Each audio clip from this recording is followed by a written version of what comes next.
위하는 사람이라는 말씀의 제목으로 하나님의 은혜를 나누겠습니다.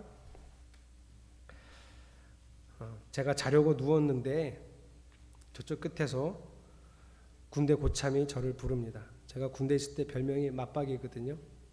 야, 맞박이, 너 오늘은 내 옆에 와서 자. 소대 고참이 저를 불렀습니다. 저녁 취침 점호가 끝나고 다 잠자리에 들 시간에 그 병장이 저를 부른 거예요. 너 오늘 나랑 같이 자고 내일 아침에도 일어났는데 너 내 옆에 있으면 이번 주부터 교회 못 간다. 뿅 사라지고 없어야지. 너 내 옆에 있으면 너 가짜야. 그러는 거예요.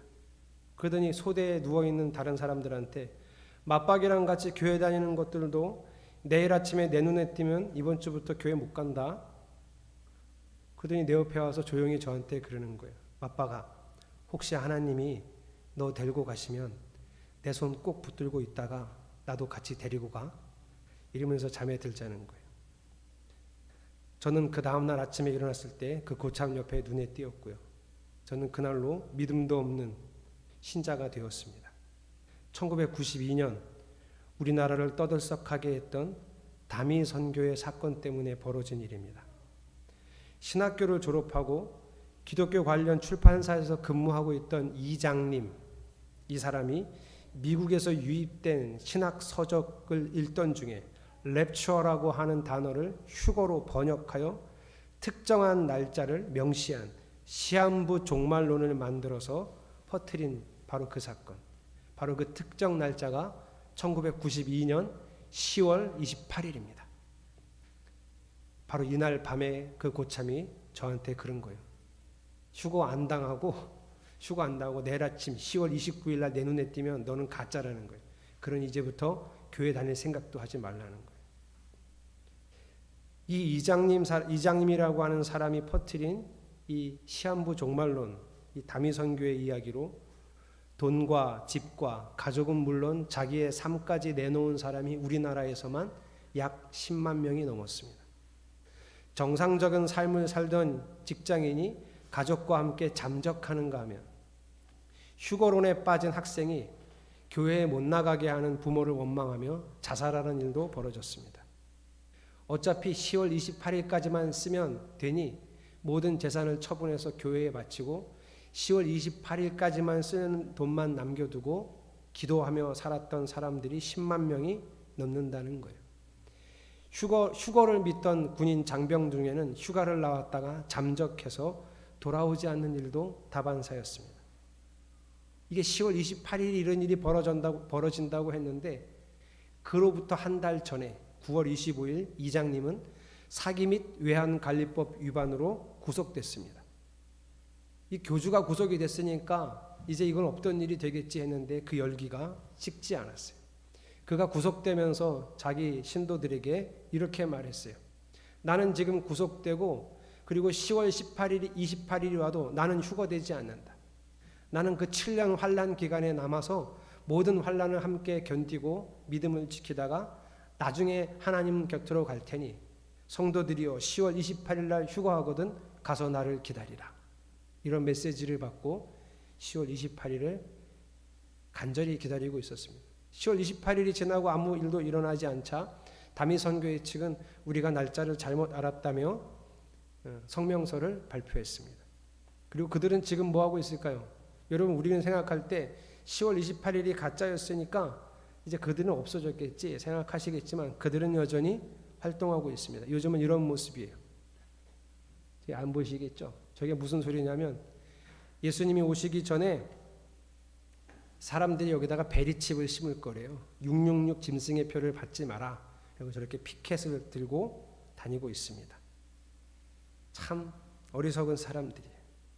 여러분, 우리나라 또 전 세계적으로 이런 시한부 종말론으로 문제가 된 곳이 많은데요. 이게 성경이 쓰여지던 시기에도 있었습니다. 바로 데살로니가 교회입니다. 데살로니가 교회는 바울 목사로부터 엄청난 칭찬을 받았던 교회입니다. 1장 3절, 전서 1장 3절을 보면 우리는 하나님 우리 아버지 앞에서 여러분의 믿음의 행위와 사랑의 수고와 우리 주 예수 그리스도께 둔 소망을 굳게 지키는 인내를 언제나 기억하고 있습니다. 그러니까 워낙 교회가 믿음도 좋고 사랑하고 또 인내를 가지고 소망을 가지고 끝까지 참고 있어서 바울이 볼 때 거의 완벽한 교회였다. 제가 신약 성경에 나오는 여러 교회의 편지들을 읽어봤을 때 저보고 가장 좋은 교회를 꼽으라 그러면 데살로니가 교회를 꼽을 것 같아요. 그런데 이 데살로니가 교회도 딱 하나 문제가 있었어요. 그게 뭐냐면 지금 제가 얘기한 시한부 종말론, 임박한 종말론이에요. 그래서 성도들 중에 일부가 생업을 포기하고 일상생활을 포기하고 그냥 와서 같이 기도하고 임박한 종말을 기다리고 있었던 성도들이 교회 안에, 데살로니가 교회 안에 있었습니다. 그래서 바울이 두 번째 편지에서 이렇게 권면합니다. 데살로니가 후서 2장 2절. 여러분은 영이나 말이나 우리에게서 받았다고 하는 편지에 속아서, 그러니까 왜 이런 일이 벌어졌냐 하면 바울이 가르친 교회인데요. 바울 말고도 돌아다니는 순회 선교사들이 많거든요. 그들 중에 한 사람이 이 데살로니가 교회에 편지를 보냈어요. 예수님이 오실 때가 바로 다가왔다고. 그러니까 속은 거예요. 주님의 날이 벌써 왔다고 생각이 되어 마음이 쉽게 흔들리거나 당황하는 일이 없도록 하십시오. 3절. 여러분은 우리에게도 어떤 방식으로도 속아 넘어가지 마십시오. 왜냐하면 속으면 안 돼. 왜냐하면 예수님이 가르쳐 주신 것처럼 재림이 있기 전에는 믿음을 배신한 일이 생기고 불법자 곧 멸망의 자식이 나타날 겁니다. 적그리스도를 얘기하고 배교하는 현상이 두드러지게 나타날 거니 그전에는 절대 주님 안 오신다. 이렇게 얘기하는 거예요. 또한 임박한 종말을 기다리고 있는 성도들에게 한 가지 분명한 사실을 말씀해 주는데요. 데살로니가전서 5장 4절이에요. 여러분 같이 읽어보겠습니다. 시작. 제가 안 띄웠나 이거는? 제가 안 했나 보다. 제가 읽어드릴게요. 그러나 형제자매 여러분, 여러분은 어둠 속에 있지 아니하므로 그날이 여러분에게 도둑과 같이 덮치지는 않을 것입니다. 여러분 예수님이 재림하시는 날을 가르칠 때 두 가지로 비유하셨어요. 하나는 도적과 같이 만다. 하나는 해산의 고통이 오는 것처럼 갑자기 온다. 그래서 대부분의 성도들이 어떻게 생각하고 있냐면 그냥 멍하고 있는데 오! 하고 오신다는 거예요. 깜짝 놀랄 만큼 오신다는 거예요. 그거는 안 믿는 사람들 얘기하는 거예요. 믿는 사람들은 절대 그렇지 않아요. 지금도 말씀하는 것처럼 도적과 같이 덮치지는 않을 거예요. 물론 정확한 날짜와 정확한 시간은 우리가 알 수 없습니다. 그러나 우리가 하나님과 함께 더불어 살아가다 보면 아, 이제 때가 되었구나 대략 알게 된다는 얘기예요. 그러니 남들이 얘기하는 것만 믿지 말고 하나님과 관계를 맺으면서 신앙생활을 잘하고 있으면 그렇게 다 포기하고 재림 준비하지 않아도 된다. 그 얘기죠. 여러분 이렇게 데살로니가 교회가 다 좋은데 이 문제 때문에 어려움을 겪고 있었으니 바울이 그래서 대략적으로 제가 설교 후반부에는 성경을 같이 볼 텐데요. 제가 좀 쉽게 설명해 드리면 이렇게 권면을 해요. 그렇게 모여서 기도만 하지 말고 첫째, 말씀 가르치는 자를 극진히 존경하고 사랑하면서 화목하게 지내라. 첫 번째, 목사들하고 화목하게 지내라는 거. 두 번째, 교회 안에서 성도들이 서로 사랑하고 무질서하게 믿는 사람이 있으면 훈계해주고 약한 사람 도와주면서 참고 깊이 사랑하라. 세 번째, 개인의 경건 훈련을 얘기하는데요. 항상 기뻐하라, 쉬지 말고 기도하라, 범사에 감사하라. 이게 하나님의 뜻이다. 성령을 소멸하지 말고 예언 멸시하지 말고 악은 버리라. 좋은 것을 힘써 굳게 잡으라. 이게 바울이 데살로니가 교회에게 권면한 거예요.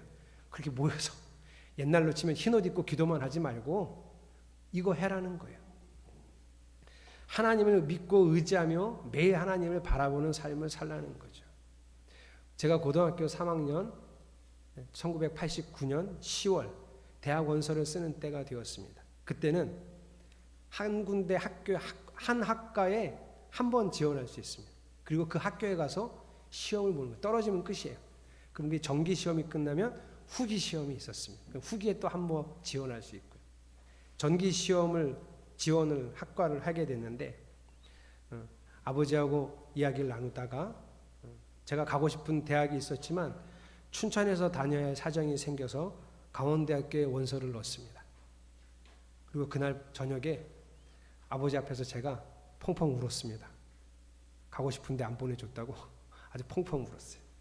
그로부터 30년이 거의 30년이 지나고 2년 전이죠. 저희 아들이 입시를 치르고 있었습니다.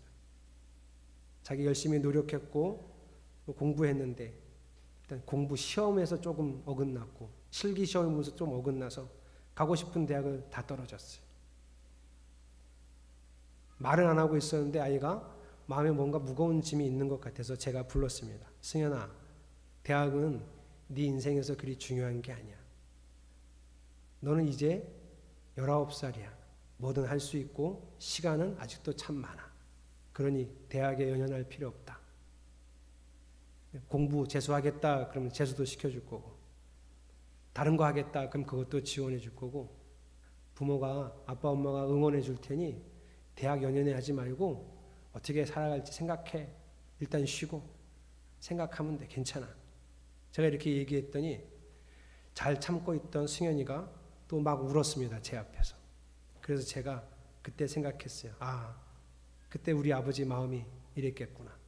아버지 인생에 지워지지 않은 아픈 기억을 내가 아버지에게 드렸겠구나 하는 생각을 했습니다. 30년 전 이야기인데 바로 제 눈앞에 있는 것 같이 잡힐 듯 바로 그런 가까운 시간 같았습니다. 철원에는 올해 얼마 전에 몇 달 전에 돌아가신 권사님이 한 분 계십니다. 제가 기억이 잘 확실하지 않은데요. 올해가 96살이시거나 97살이실 겁니다.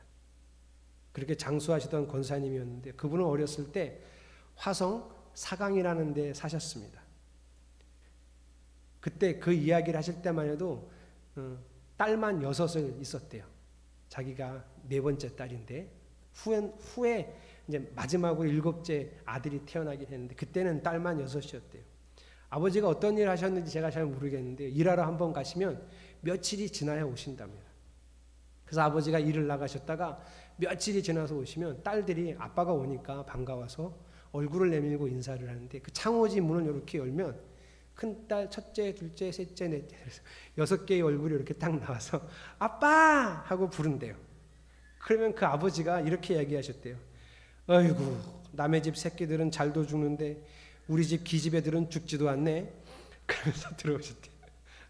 그래서 권사님이 하시는 말씀이 근데 목사님 그때 그 아버지한테 저것들은 죽지도 않네 그렇게 들었던 우리 자매들이요 6 자매들이 다 장수해서 아직 한 명도 안 죽었어요. 아버지가 저것들은 죽지도 않네 근데 여태까지 산다는 거예요. 그런데 올해 돌아가셨으니 우리 권사님도 많이 장수하신 거죠. 권사님이 그 어렸을 때 사강에 있었던 이야기를 하시면서 자주 하시던 말씀이 뭐냐면 그때가 70년 전 80년 전인데 목사님 다 엊그제 같아요. 엊그제 같다는 거예요. 아마 제가 한 7, 8년 못 뵀는데 중간에 언제 한번 또 가서 만나 뵀으면 또 저한테 그러셨어요. 왜냐면 그건 그분 레파토리거든요. 그러면서 꼭 끝에 그러셨을 거예요.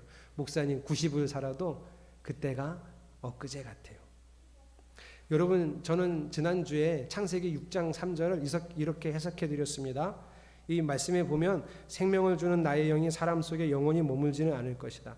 사람은 살과 피를 지닌 육체요 그들의 날은 120년이다. 이 120년을 어떻게 해석해 드렸냐 하면 기존에 많은 그 신학서나 목사님들은 홍수가 나고 나면 사람의 수명을 120년으로 제한한다.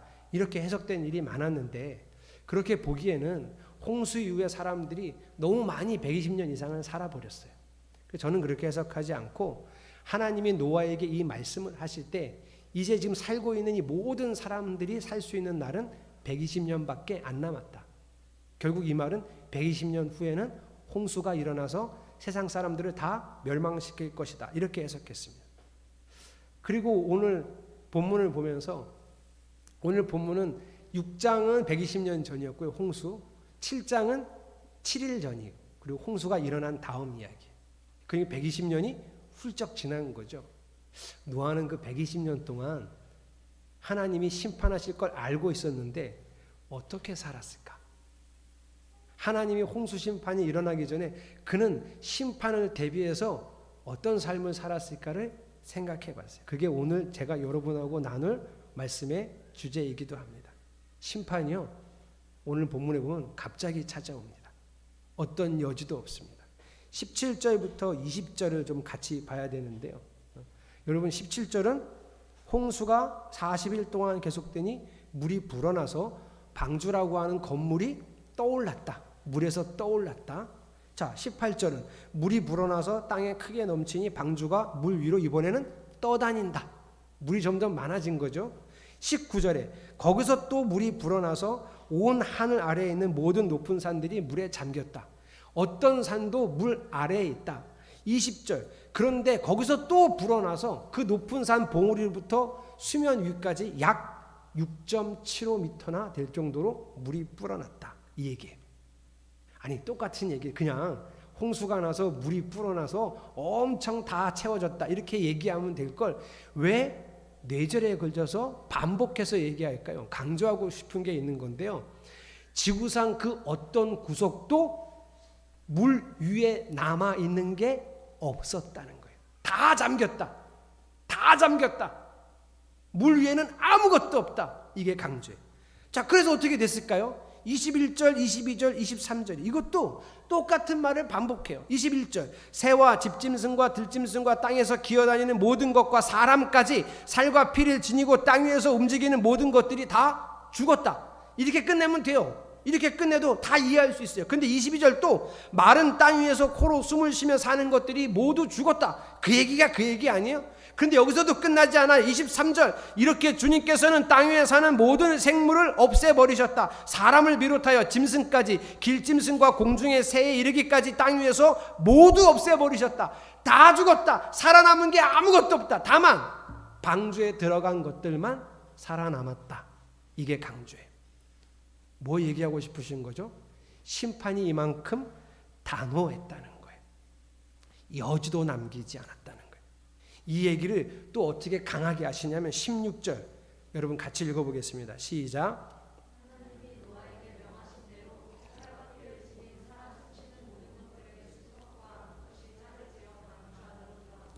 마지막으로 노아가 들어가니 주님께서 몸소 문을 닫으셨다. 얼마 전에 개봉한 노아라고 하는 영화에는 노아와 아들들이 이 방주의 문을 큰 길고 굵은 밧줄로 막 잡아당겨서 겨우겨우 닫히는 장면이 있습니다. 그러나 저는 그렇게 생각하지 않습니다. 노아의 방주의 옆에 놨던 이 문은 동물들이 이 문을 밟고 그 방주 안으로 들어가게 만든 어마어마하게 큰 문이라 노아는 닫을 수 없습니다. 그래서 오늘 본문을 보니 하나님이 직접 문을 닫으셨어요. 그 어떤 망설임도 없이 그 어떤 주저함도 없이 꽝 하고 닫아버렸어요. 저는 이 장면을 이렇게 상상합니다. 10절 11절에 보면 7일이 지나서 홍수가 땅을 뒤덮습니다. 노아 600살 둘째 달 17일 날 보세요. 땅속 깊은 샘들이 터지고 하늘에서는 홍수 문들이 열리고 12절 40일 동안 밤낮으로 비가 땅 위에 내려요. 여러분 노아의 홍수가 일어나기 전에는 40일 동안 비를 내릴 수 있는 지구 대기가 아니에요. 지구 대기가 거대한 순환을 할 수 없는 구조였기 때문에. 그러나 하늘의 창이 열려서 하늘 위에 있었던 물층이 쏟아져 내리면서 대기가 바뀌었어요. 그래서 40일 동안 비를 내릴 수 있는 비구름이 형성될 수 있고 더 엄청난 건 지하수가 땅을 뚫고 솟구쳤어요. 여러분 이렇게 되면 해저에서는 지진이 일어나고요.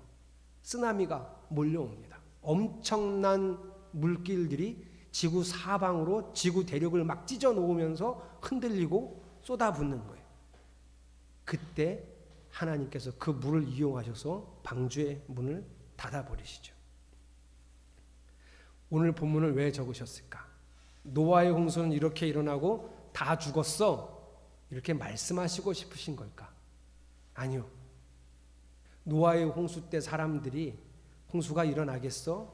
홍수가 일어나는 줄도 모르고 그냥 살다가 멸망당한 것처럼 지금 이 시대를 사는 우리들이 이 창세기 7장을 읽고 알아야 되는 것은 우리가 사는 이 시대도 결국은 멸망당하고 사라질 거라는 거예요. 대비하라는 거예요.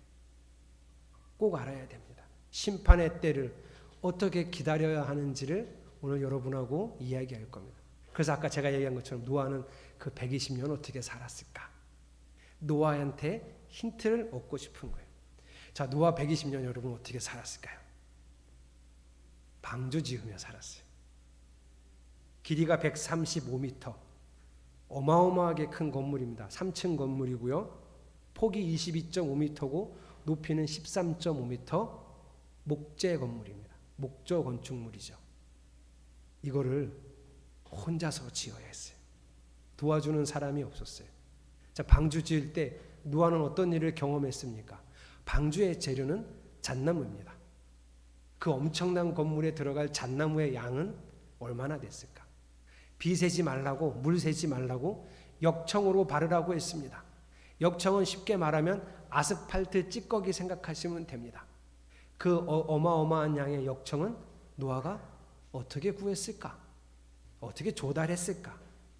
그러니 노아는 하루하루 자재들이 조달되는 이런 모든 현상 속에서 하나님을 경험하고 바라볼 수밖에 없습니다. 하나님 없이는 그 어떤 것도 진척시킬 수 없어요. 나무에 홈을 내고 또 어떤 나무는 깎아서 홈에 끼우고 그 큰 나무를 들어서 끼우고 다시 만들고 역청 바르고 다시 끼우고 깎아내고 이런 과정에서 노아의 머릿속에 계속 하나님이 주셨던 지혜들은 얼마나 놀라웠을까? 노아는 알았어요. 하나님 없이는 나는 아무것도 할 수 없다. 그런데 그 120년 동안 방주만 만들었을까요? 먹고 살아야죠. 먹어야죠. 입어야죠. 지낼 곳이 필요하죠. 이것들도 노아는 열심히 했어야 돼요. 방주를 짓고 먹고 사는 일이 노아의 120년의 거의 전부라는 거예요. 아무리 상상해도 노아는 심판의 날이 다가오니 피켓을 들고 사람들을 찾아다니면서 여러분 홍수가 옵니다 이렇게 피켓을 들고 홍보할 여력이 없었어요. 하나님의 심판이 앞당겨지고 있으니 방주를 짓는 일에 동참하라고 캠페인을 벌일 시간도 없었어요. 그는 그저 묵묵히 방주를 지었어요. 그저 묵묵히 하나님과 함께 방주를 짓고 하나님과 함께 먹고 마시고 살았습니다. 이게 전부예요. 우리가 심판의 때를 어떻게 준비해야 되냐? 우리도 흰옷 입고 모여서 기도하면서 예수님의 재림을 기다려야 되냐? 다미선교회처럼. 아니요. 그는 심판을 준비하는 방법이 아닙니다. 심판은 이렇게 준비하는 거예요. 지난주 성경 6장 22절 여러분이 읽어보겠습니다. 시작. 예, 어느 것 하나 변함없이 바꾸지 않고 뭐 일을 하다가 딱 막히면 이건 이렇게 하면 안 돼 이렇게 바꾸지 않고 말씀하신 대로 꼭 그대로 다 했다. 오늘 본문 7장 5절에는 하나님께서 이제 때가 됐으니 일주일 남았으니 빨리 동물 태워라. 그 동물을 태우는 장면이 나오는데 5절 노아는 주님께서 명하신 대로 다 하였다. 이게 재림 심판을 준비하는 우리의 삶이어야 합니다. 다른 건 필요 없어요. 여러분 노아 방주 짓느라고 굶지 않았습니다. 방주 짓는다고 헐벗지 않았어요. 잘 먹고 잘 살았습니다. 왜요? 그것에도 최선을 다했기 때문에. 여러분 직업에 최선을 다하는 것이 재림을 준비하는 좋은 방법입니다.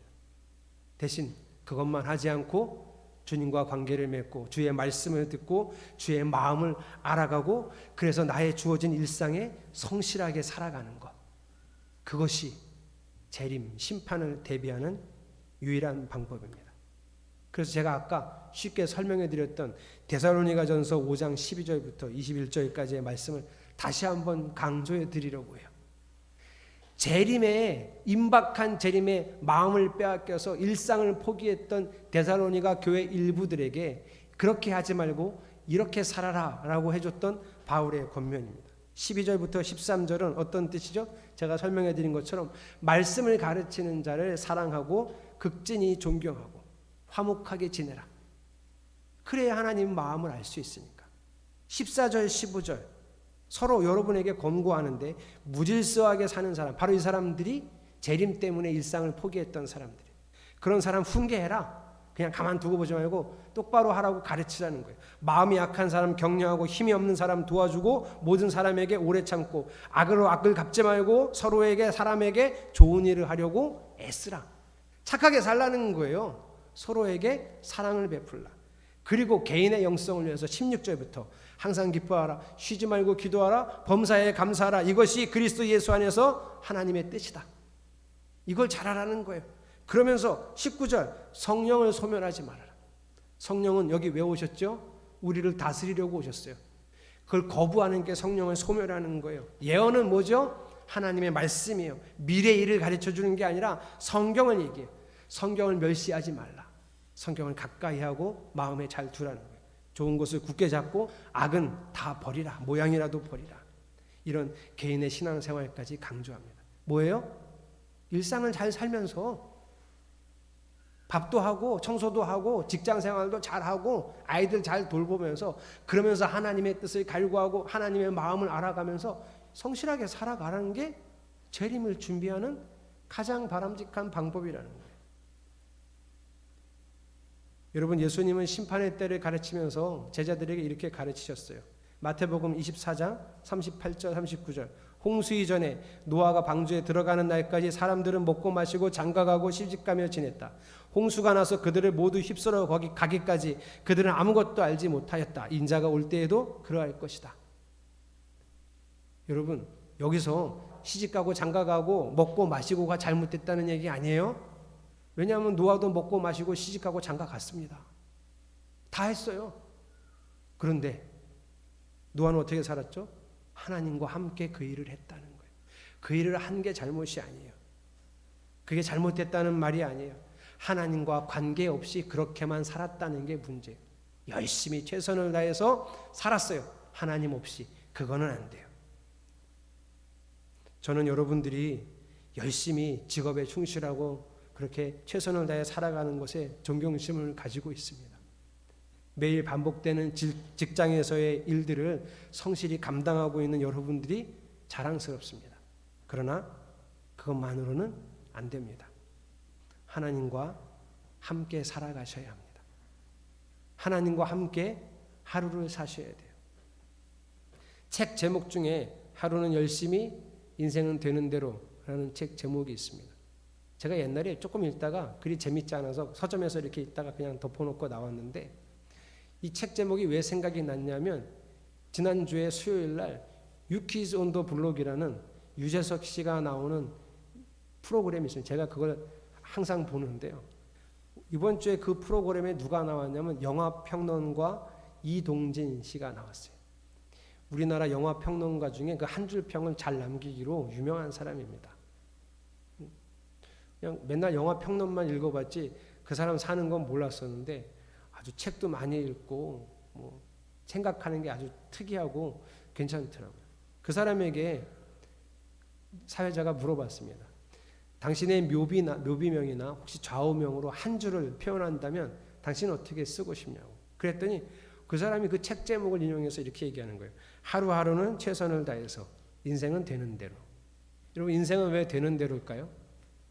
여러분, 우리가 열심히 계획하고 최선을 다해 살고 엄청 열심히 노력해도 인생이 우리 마음대로 되던가요? 그러니까 이 얘기는 인생은 내버려 두라는 거예요. 우리 인생은 그냥 내버려 두고 다만 하루는 최선을 다해서 살자는.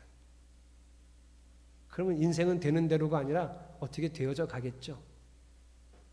저도 이렇게 마음을 가지고 있거든요. 오늘 본문을 읽으면서는 이 마음이 더 강해졌습니다. 하루하루는 하나님과 함께 최선을 다해서 사는 겁니다. 인생은요, 그냥 주님께 맡기는 거예요. 주님이 알아서 하실 겁니다. 내일은요, 내일은 또 오늘이 되었으니 오늘을 주님과 함께 최선을 다해서 사는 거예요. 그러면 내 인생은 주님이 알아서 하실 겁니다. 여러분, 여러분의 하루에 성경을 펼치고 하나님의 뜻을 물으면서 그 매일 반복되는 일상을 살아가는 노력이 있어야 합니다. 성경을 빼고 기도를 빼고 우리가 열심히 살 수는 있어요. 그러나 그것만으로는 하나님의 뜻을 분간하고 재림을 준비할 수 없습니다. 노아가 방주 짓는 일에 최선을 다하면서 먹고 사는 일에 최선을 다하면서 어떻게 살았을까요? 하나님만 바라보면서. 하나님 없이는 할 수가 없었어요. 노아는. 여러분, 우리의 삶도 이렇게 되기를 축복합니다. 제가 여러분하고 부르려고 선정한 곡 중에 나는 오늘을 살리라는 찬양이 있습니다. 거기 이런 가사가 있어요. 그가 함께 하시니 나는 오늘을 살리. 좀 전부터 읽어볼까요? 세상은 날 버리고 소망 하나 없어도 나의 사랑 주님 날 안아주시네. 그가 함께 하시니 나는 오늘을 살리. 나의 소망 오직 주 예수. 여러분 이 찬양하시면서 하나님 매일매일의 최선을 다해 오직 주님과 살겠습니다 라는 믿음의 고백이 여러분 안에 있기를 축복합니다.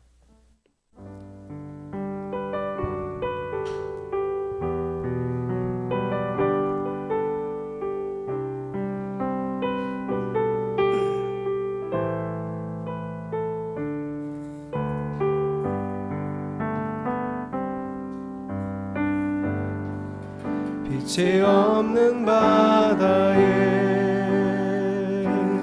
홀로 남겨진 채로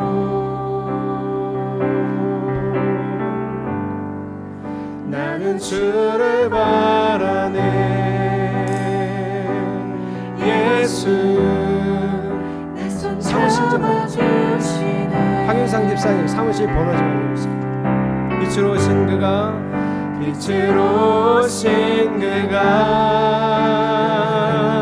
내 삶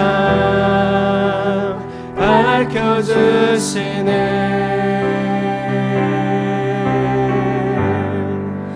나는 주를 따르리 내 평생 주 사랑하리라.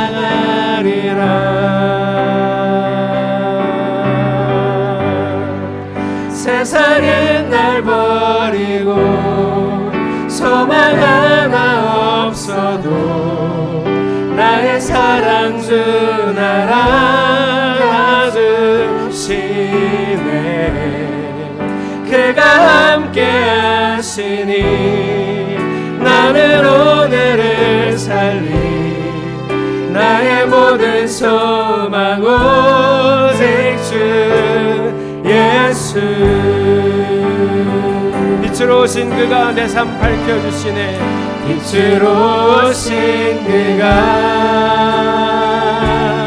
내 삶 밝혀주시네. 나는 주를 따르리. 나는 주를 따르리 내 평생 주 사랑하리라.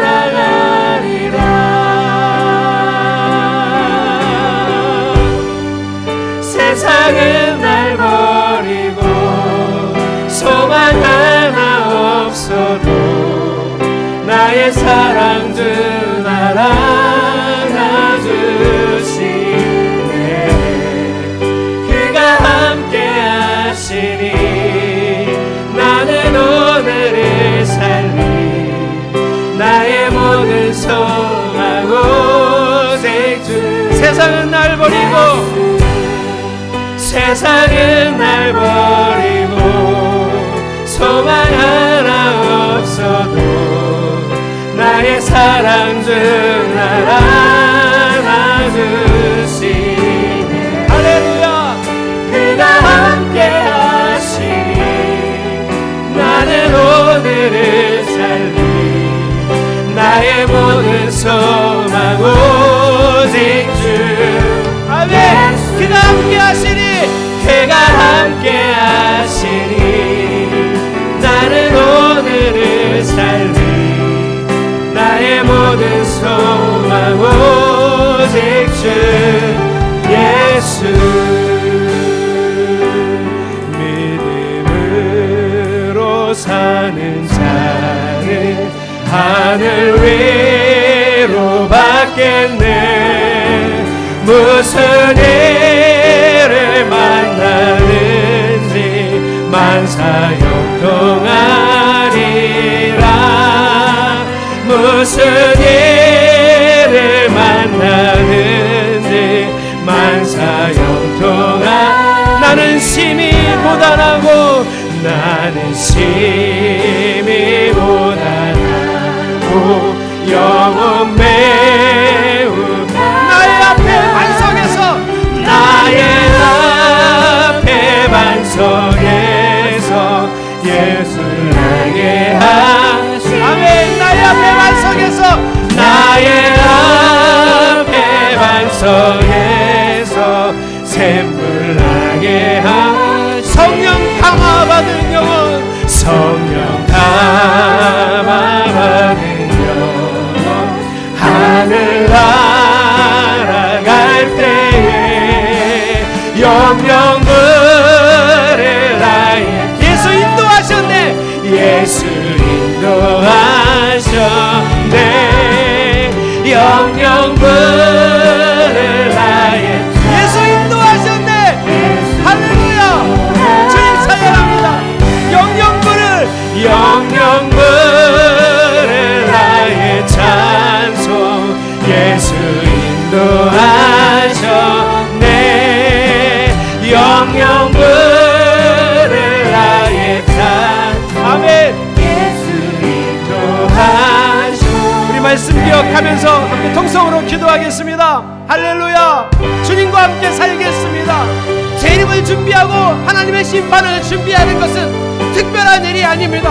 또 오늘을 사는 것입니다. 주님과 함께 또 최선을 다해 주님이 주신 힘으로 주님께 감사하며 주님을 바라보며 말씀을 펼치고 기도하며 주님과 함께 최선을 다해 오늘의 일상을 살아내는 것이 재림을 준비하는 가장 확실한 방법입니다. 주를 잊지 않겠습니다. 주의 말씀을 펼쳐서 읽겠습니다.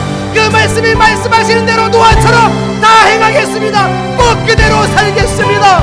오늘도 우리가 이렇게 마음에 결심하오니 이 결심에 기름 부어주시고 성령의 능력 덧입혀 주셔서 우리가 노아처럼 말씀대로 꼭 그대로 살아갈 수 있는 힘이 되소서 능력이 되소서 주여 주와 함께 최선을 다해 이 하루를 살아가겠습니다. 주님이 우리를 인도해 주실 것입니다. 우리가 마지막 새하늘과 새 땅에 들어가는 그날 우리 주님이 나를 인도하셨다고 고백하기 원하오니 주여 오늘의 우리의 결단에 힘이 되소서 능력이 되소서 주를 찬양합니다. 영영 부를 나의 찬송 예수 인도하셨네 영영 부를 나의 찬송 예수 인도하셨네. 사랑하는 하나님 주님이 주시는 힘으로 오늘 주어진 일상을 잘 살아가겠습니다.